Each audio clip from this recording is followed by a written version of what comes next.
লেন্সে street hawkers ইউনিয়নের স্বাধীনতা দিবস উদযাপন। ভারতের ৭৮তম স্বাধীনতা দিবস উপলক্ষে ধর্মতলা সংলগ্ন লেন্সে স্ট্রিট হকার্স ইউনিয়নের পক্ষ থেকে উদযাপন করা হলো স্বাধীনতা দিবস।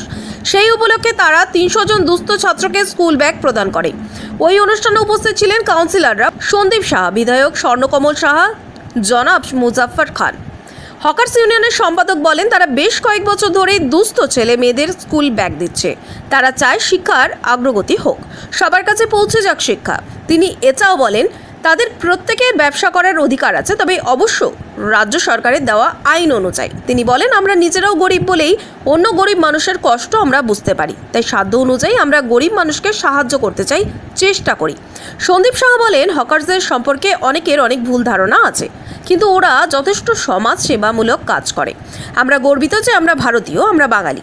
আরজিকর কাণ্ড নিয়ে তিনি বলেন, খুবই মর্মান্তিক নিন্দাজনক ঘটনা ঘটেছে। প্রথম দিন থেকেই মুখ্যমন্ত্রী অপরাধীর ফাঁসির দাবি করে এসেছেন। আমরাও চাই দ্রুত বিচার হয়ে প্রকৃত অপরাধী কঠোর শাস্তি পাক।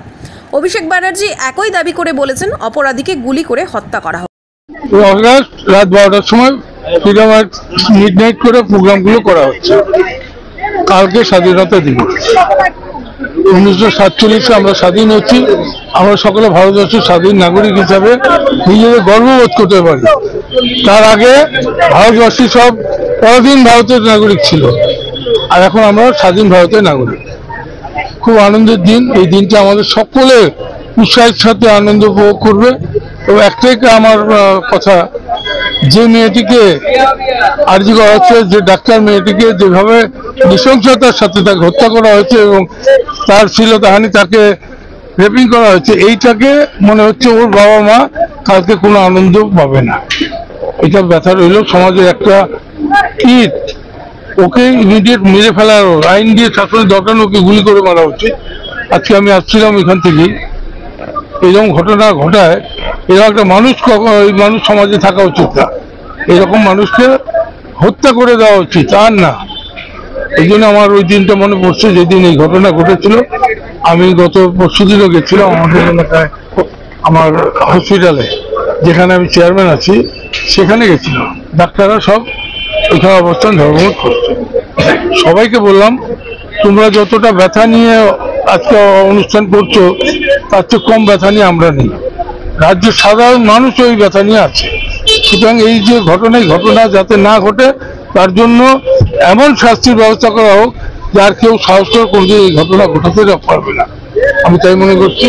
नहीं बल्कि ये समाज सेवा है, और ये समाज सेवा जो है, और खास करके बच्चे लोग के बीच में आकर अपने आप को, हम लोग भी अपने आप को महसूस करते हैं कि काश हम लोग भी ऐसे बच्चे होते और हम लोगों को भी किताब मिलता पढ़ने के लिए। लिहाजा ये शिक्षा के क्षेत्र में आज़ादी के दिन इन लोगों ने जो काम लिया है, उसके लिए मैं इन लोगों का बहुत बहुत धन्यवाद और शुक्रिया अदा करता हूँ। कोई जाति भेद नहीं, कोई मतभाव नहीं, कोई सांप्रदायिकता नहीं, कोई कॉम्युनल फीलिंग नहीं, बल्कि ये फीलिंग है कि आज के दिन ये झंडा लहराकर ये बात को ऐलान किया जाता है कि हम लोग हिंदुस्तानी हैं और हिंदुस्तानी रहेंगे, और देश के हित में जो करना है वो सेक्रीफाइस हम लोग करेंगे। समाज सेवा मूलक कार्य करता है, इसी से यही उसका प्रमाण है।